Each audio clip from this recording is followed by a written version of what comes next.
you've been at the bar too long. You're loopy. You don't know what you're talking about. So I feel like that's something you guys need to get used to because, I mean, it's hard to make the playoffs. Don't get me wrong, it's a lot of frustration at times.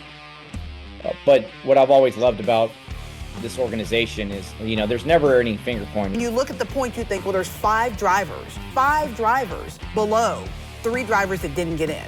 That seems like that's not quite right. You never know when you're just going to have an off weekend. I've kind of gotten the ability to have the platform that I want, and it is my platform, and I can speak to whatever I feel like talking about. We were in the mix, and it makes it a lot more fun when you're in the mix than you are just struggling and trying to figure out what direction to go. It's tough, and sorry for being bouncy the roads here. It's like if you have, the all-you-can-eat buffet every single day of the week, people are going to get tired of it, right? So if it's a special thing, I think people get more excited for it. Bye, Bo. Raise your hand up so she can see it. There you go. Truthfully, even as a company, I think it was, very head-scratching why at the beginning all 4 of us just went instantly straight to the back. We just really struggled. Welcome on to the Backstretch. I am News 5's Heather Williams, and you want to talk playoffs, do you? Playoffs, I'm sure that all of you had these 16 guys on your bingo card when the season started, right? Harrison Burton, Chase Briscoe, where you at? Yeah, I'm sure that is how you had the season going down. It's quite a fascinating field of folks, right? Because you have, your old tried and true, the guys that are always there, Kyle Larson, Denny Hamlin, Joey Logano. You have, the 2 Hendrick Motorsports guys that missed last year because of their injuries, Chase Elliott and Alex Bowman. And then you have, lots of wild cards. I mentioned a few. You also got Austin Cindric and Daniel Suarez. I mean, it's going to be an absolutely fascinating playoffs. And I cannot wait to see how it goes down over the next 10 weeks. Had a chance to go down to NASCAR Media Day in Charlotte, ask some of the drivers, their thoughts on how they think the playoffs are going to shake down. Here's some of the highlights. There's a lot of tracks that you can easily lose those points in a hurry. Atlanta, being the first one in the playoffs, I think is one that everybody looks at as being sketchy, but we're fast. I feel like we're in a much position, or we as in the 20 car are in a much different position than what we were last year. And, we're seated second right now with the second most points. And I think anybody that overlooks this would be foolish. Certainly, while the stakes are high, can you maintain a level state of emotion? That's going to be key, right? Because you're going to have adversity. There's not anyone in this playoffs that isn't going to have at some point in some race that they're going to find themselves in an adverse situation. It's just how do you respond to it. This week's guest on the Backstretch is AJ Allmendinger. This is a kind of an older conversation I had with AJ just prior to the race at the Indianapolis Motor Speedway. So you'll hear us talking about Indy a lot, but I love talking to AJ. We didn't have time to get to him that week because I actually had several Zooms, but I didn't want to get too far away from that without sharing this conversation with AJ because he's just such an interesting guy in the NASCAR landscape, right? He's had a fascinating career. So we'll share that with you. And of course, Chris is with us as always to break down the playoff field and the other headlines as NASCAR heads to Atlanta. So let's get this thing rolling. Joining us now is our crew chief, Chris Carrier, who is also the crew chief of the number 75 Food Country Truck in the Craftsman Truck Series. Chris, Chase Briscoe scores a walk-off win at Darlington and gets the final spot in the playoffs. You look at the field, and there are a lot of unexpected participants in the postseason. Yes, are we set up for some chaos in the final 10 races? We've been experiencing quite a bit of chaos and unexpected events here lately, so I don't know why we would expect anything different here going forward with the playoffs starting in Atlanta this weekend. And that's a place where chaos can happen in big bundles.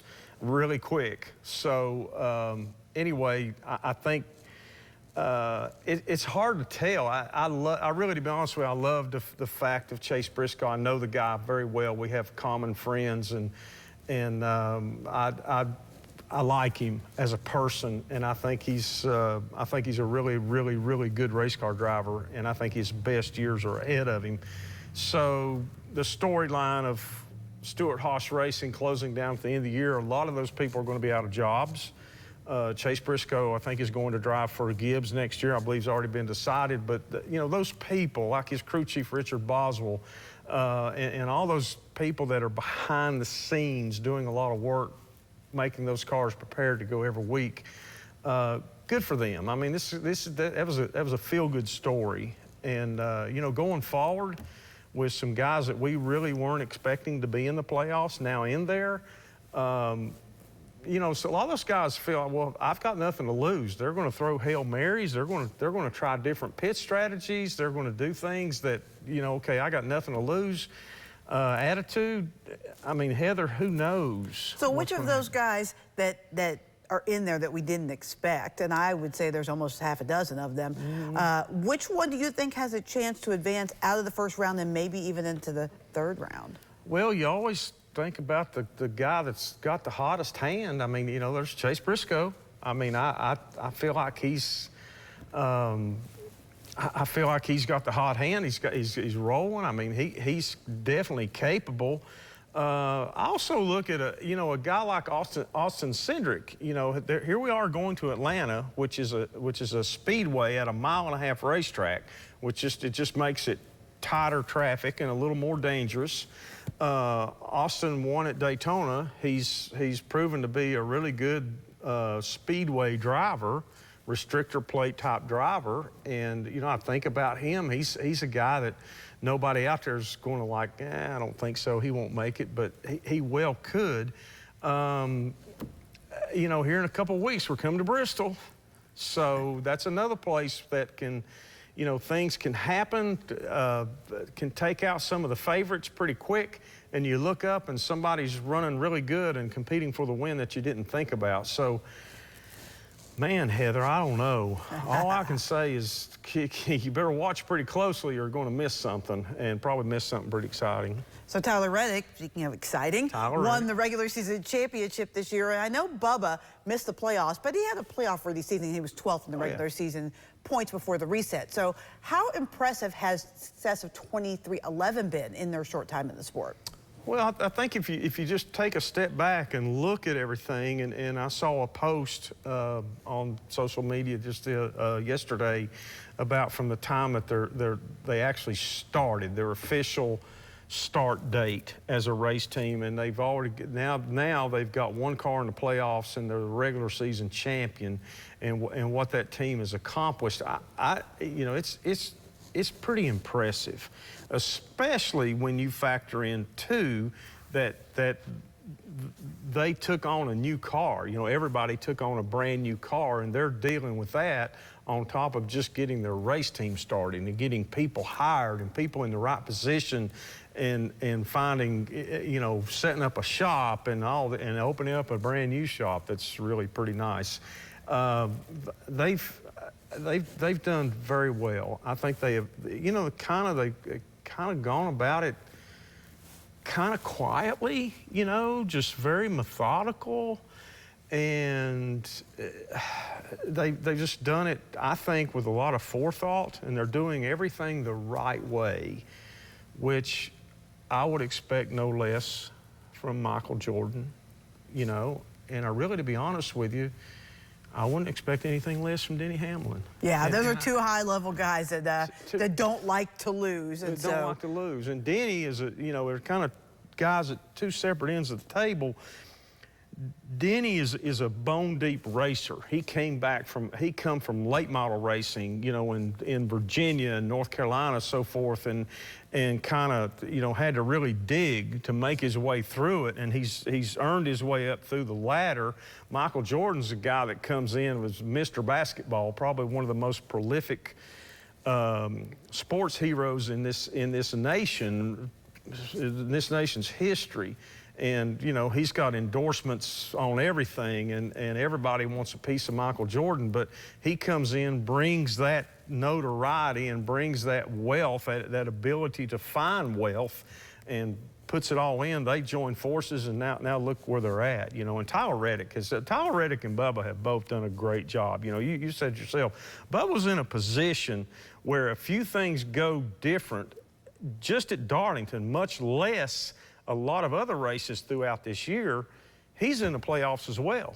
I mean, this club, this much, yeah, just little tidbits. It just shows what the razor thin margin for error is in this sport right now. It's really cruel, kind of, you know, when you think about the effort that his guys put in, and he put in, and his crew chief, Booty Barker, and all the people at 2311 that bring those cars every week. Man, if you go back and think about it, they brought, many times this year, Darlington, he won the pole. They brought some fast race cars to the racetrack. And, you know, they got off course a few times back and forth. But when you do, that's going to happen to everybody. But when you do, and you can reel it back in and come back and be competitive there in another couple of weeks or whatever, and do what they did at Darlington to put themselves in a position to succeed, that's people working hard. That's people that's not giving up. And, well, you know, their future is very bright. I mean, we talked a little bit about Bubba and how close they were, but there was a field full of guys, that big-name guys,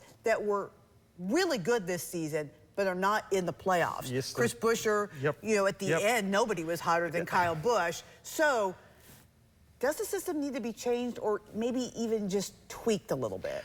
Yeah, I think the tweak is probably the better answer. I think NASCAR may look at this. You know, I look at this two different ways. I want to say this. I think that, yeah, you look at, okay, Harrison Burton got in. I'm not knocking Harrison Burton. No, or but the Wood Brothers. He's the obvious guy because he's 32nd in points. Obvious. Absolutely right. Nail on the head.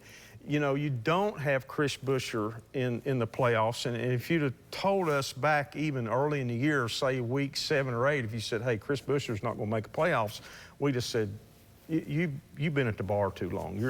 Man, you're loopy. You don't know what you're talking about.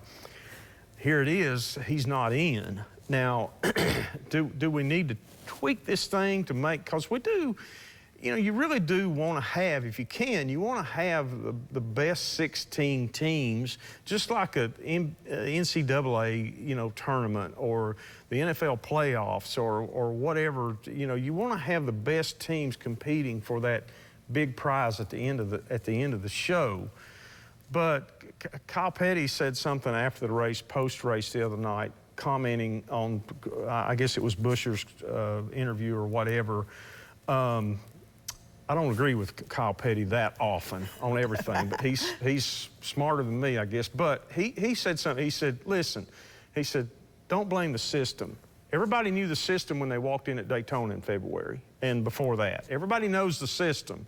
So it's not like NASCAR hid it and didn't tell anybody and they say, oh, by the way, one race to go, here's how we're going to do it. Or they didn't change it with a month to go in the play. You know, nothing like that happened. The system has been consistent all the way through the year and even last year. So I don't think that people can really fuss about it or fuss about this guy being in or not being in, because everybody knew the rules. Everybody knew how it was going to be decided. And maybe it will get tweaked before next year. Well, Probably I think the mistake they okay. made. I think the mistake that they made is taking out the top 30 in points. I think that I actually think maybe it even should be the top 25 in points. When you look at the final standings, there are 3 drivers in Buescher, Wallace, and Ross Chastain that are all 3 of them are all ahead of Joey Logano, Austin Cindric, Daniel Suarez, and Harrison Burton. And Chase Briscoe. And Chase Briscoe. So when you look at the points, you think, well, there's 5 drivers below 3 drivers that didn't get in. That seems like that's not quite right. I'm all for winning, you get in, and an occasional wild card makes this really interesting, but that just seems like that's too many. That's a lot. That's good information. She knows her stuff, I tell you. But you know, when you look at it that way, you know, the old system that we had for so many years, it rewarded consistency, okay, and that became, you know, that became something that was like just it was good that it rewarded consistency because it made you respect the guy that went out there every week and was able to finish races. It also it made you respect the people that built those cars and maintained them, that they could finish races and finish up front and win championships that way. I remember like 1973, Benny Parsons won the national points championship. I think he won one race that year, maybe, or two, or something like that. And well, and the driver that started this whole thing was Matt Kenseth, who won one in 2003. That's true. And I don't, I don't know that there's a perfect answer for either one, but I think you've got some good points, no pun intended, but a good point there about, guys that finish the season in a the regular point system maybe doesn't win a race, still run up front and run good enough all year that they really should be in the top 16. I think it needs to be jumbled around. I really do. I think they need to take a look at this and say, okay, how can we get at least have a really good chance of getting our best 16 performers into the playoffs before they start. And some of that is going to be, as competitive as it is, a couple of those guys, 3 or 4 maybe, may not win a race, but you have to say they're the best performer. It's hard to say that Chris Buescher and Ross Chastain and a couple of those people you mentioned are like not in the top 16 best performers. Even it's hard to say that Bubba Wallace is not in that top 16. When he said that the other night after his post race, he said, I guess we're just not a top 16 performer. And he said, that's hard to say. That's kind of hard to believe. And it hit me like, maybe we do need to kind of step back and take a look at this. So there's been a lot of rhetoric about it. There's been a lot of talk about it and opinions about it. I think that NASCAR over the season, once it's all done, they're not going to take away from the focus of this year's championship by saying, okay, we're going to do this or we're going to do that. I think at the end of the year, they'll take a look at it. They probably are already thinking about it. They're probably having in room, behind closed doors discussions about it. They may be even talking to the drivers and the owners about it and saying, okay, how can we do this? And if we're going to do it, we want to do it right. We want to make the changes and make good changes to where the system will be better, not only for next year, but for years to come. So we'll see what happens. I don't think they're just going to stand back and say, it's good enough, we're not worried about it. They're always looking at, having better competition and better entertainment value. Yeah, one thing's for sure, NASCAR is never afraid to change things. No. The playoffs open this week in Atlanta. What is the key to this track in its current sort of super speedway configuration? Here's the thing that interests me about this. Atlanta is if you think about Talladega and Daytona and you squeeze that in to a 1.5 mile racetrack, from 2.5 miles to a 1.5 miles, that's huge. And Atlanta used to be a track that, when the asphalt was wore out, they could qualify good and they could run really good, really fast, have them brand new tires on there for a couple of laps or something like that. Oh man, I can just drive off in the sunset. And then after the tires wear out in about 5 laps or 8 laps or 10 laps, they're in there, look like they're swatting bees inside that thing. So now with the new pavement, reconfiguration, redrawing the thing a little bit, now it's become a wide open all the way around super speedway. But as time goes on, that asphalt is wearing out. The goody grip in it is starting to sand down, and the lap times will get slower, especially when the race starts. The tires wear out a little bit. The surface gets a little bit of oil and grease and rubber and dirt and all kind of stuff, hot dog wrappers and everything all over it, chili everywhere. But, the grip goes away.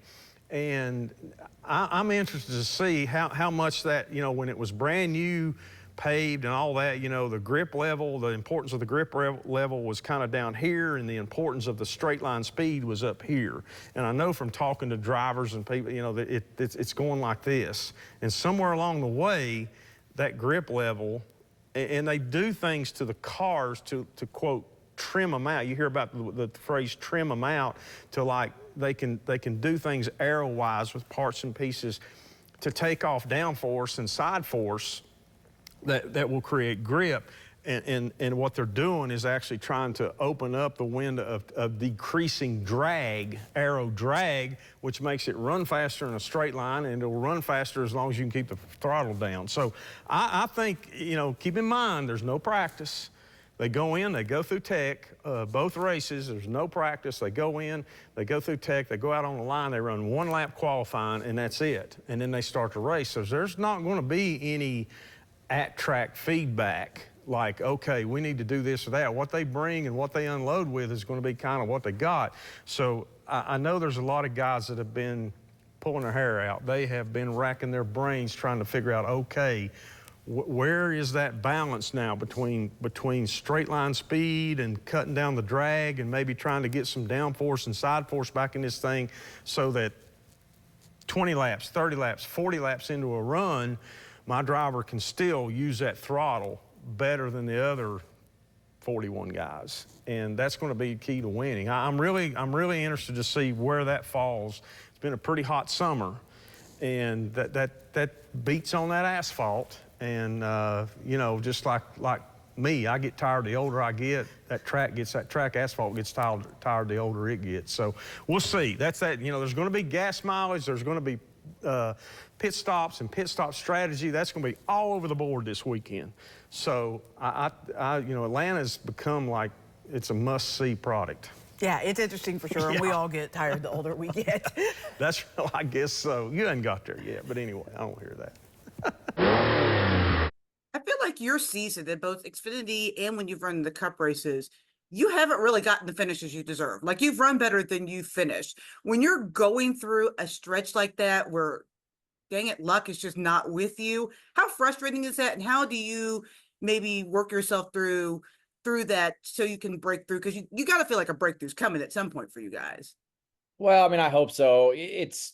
Don't get me wrong. It's a lot of frustration at times. But what I've always loved about this organization is, there's never any finger pointing. We can be hard on each other. Don't get me wrong. Between, myself and Chris Rice going back and forth, it's not all hugs and friendship at times. We are hard on each other, but the good thing about it is that we're all in it together. There's not a finger pointing of like, this is this person or this is the reason. It's a group effort of trying to figure out, okay, is it speed? Is it bad luck? Is it mistakes? What is it? I look at it that I always put it on my shoulders first, that I'm letting all the men and women down at times if we're not getting those finishes and winning races. So I'll always first put that on me, and that's why I'm so hard on myself. But with that said, I think it's about trying to figure out, on the Xfinity side of it is like, okay, at times we don't have enough speed. So you're trying to manufacture a finish, and sometimes that gets you in trouble.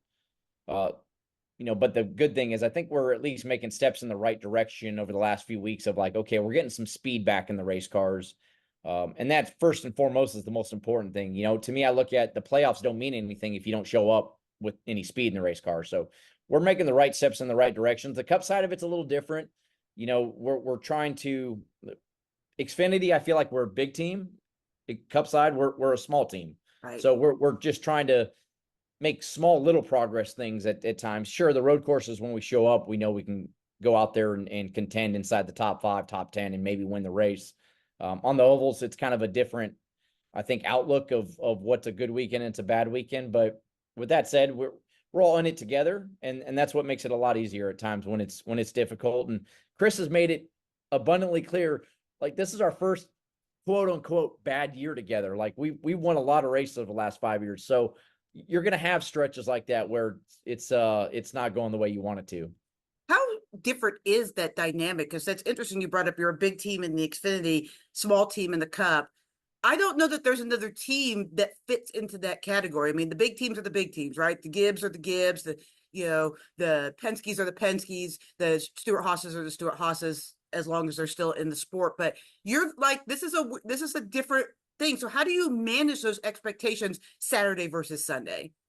Yeah, I mean, it's for me at first, it's all about going and saying, okay, I'm at my best and I didn't make any mistakes, or I got the best finish possible for what we had in the car today. That's kind of how I look at it. If I can walk away from the racetrack going, okay, like, that's as good as the car was going to finish. That's as good as we were going to do.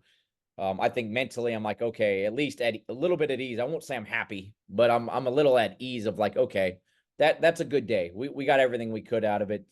But yeah, I mean, it's just kind of the weird nature that we are. It comes down to at times just manufacturer help. Chevy is great on the Xfinity side of it. We're a key partner in that. They give us all the tools that we need to try to keep being better. On the Cup side of it, we're new, so we're kind of the new kids on the block, even though we've been here for a few years now. But let's not kid ourselves, right? Hendrick Motorsports, they're the kings of Chevy, and then you have Trackhouse with what Justin Marks has done and the success that they've had. RCR has been a part of Chevy forever as well. So you're slowly just trying to get into the Cup side of it. So yeah, expectations at times and resources and everything that goes with it is going to be different. So you do have to have a mindset of sometimes, going to Indy for the Brickyard 400, we want to win. That's the ultimate. If you don't show up wanting to win, then don't show up. But with that said, if we could run top 10, top 15, as we sit here and talk right now, like that's going to be a great day for us. I'm working on a special on the Xfinity Series specifically, and I wanted to ask you a couple of questions because I feel like your Xfinity Series journey is not like anyone else in the garage area in that you were a highly successful Cup Series driver, wins on ovals and on road courses, but especially on road courses. You've come back to the Xfinity Series. I guess the guy that I've talked to that's maybe been the closest to you has been Justin Allgaier, but you actually had more Cup experience or success than him. What is it about the Xfinity Series that puts a smile on your face? Because when I see you in the Xfinity Series, you are so happy to be there. So what is it about that series that like gets you excited every week?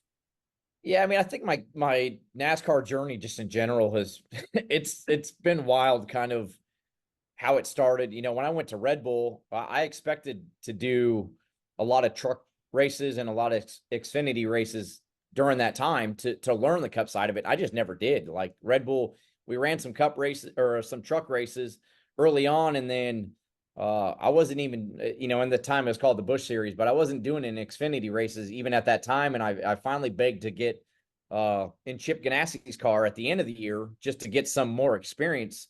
So I was never a guy that came up through the ranks. It was like I was just thrown to the wolves. Never had driven a stock car before and straight to the Cup Series. And that's kind of like how I had to manage of staying in the sport, was just trying to learn on the fly, really. So I didn't run a lot of Xfinity races until I got to college racing. And, it's a series that I've always loved watching. I was fortunate enough to win a couple of Team Penske races and on the road courses back in 2013. But that was really, I think at that point I'd done like 10, maybe 12 Xfinity races until I got to college racing. So it's a series I really enjoy. You got a mix of veterans, as you said, of myself and guys like Justin Allgaier that have been in the series for a while. And then you got a lot of hungry young drivers that are coming up through the ranks that are trying to get to the Cup Series. The cars are a lot of fun to drive. They slide around a lot.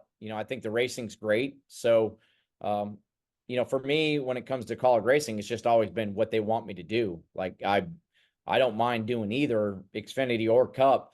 It's just where they want me to be and where they think I can be the best asset and where they really want the program to succeed, hopefully. And that's why they put me in it. So for my final thought, let's talk about that burning question that's on the minds of everyone this week. Does the NASCAR playoff need an overhaul? My short answer is kind of, maybe. I think that it just needs a small tweak. I don't think it needs a complete overhaul. We don't need to go back to the way it was pre-chase for the championship. We need to go back to season-long points. I don't want to see the playoffs, the championship. At that point, it wouldn't really be playoffs. I don't want to see the championship decided 3 weeks before the regular season ends, which we got a lot. People like to romanticize about season-long champs and, the best guy winning. But also there were some times where the last 2 or 3 races didn't mean anything. Sure, everybody points back to, the Alan Kulwicki, Bill Elliott showdown in Atlanta in 92. But let's be real. More often than not, we're 3 races to go and we know who the champion's going to be. So this is a better system. But I do think that there are too many wild cards in this playoff system. I don't know if NASCAR should go back to you having to be top 30 in points or top 25 in points like it was in the past. Or maybe we, since we're kind of mirroring this playoff off of stick and ball sports anyway, maybe we have a wild card, right? Maybe we have if you win, you go into the wild card pool.